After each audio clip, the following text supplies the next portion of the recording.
امریکی صدر Joe Biden نے سابق صدر جمی کارٹر کی سرکاری اعزاز کے ساتھ تدفین کا اعلان کیا ہے۔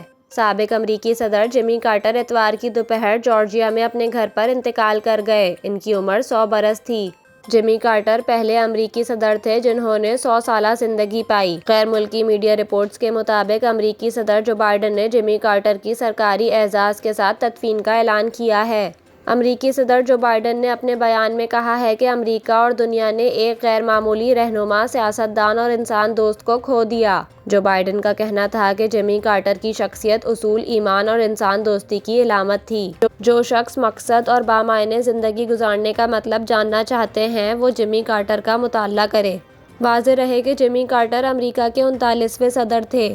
ان کا تعلق ڈیموکریٹک پارٹی سے تھا۔ انہوں نے 1977 سے 1981 تک امریکہ کے صدر کے طور پر ذمہ داریاں نبھائیں۔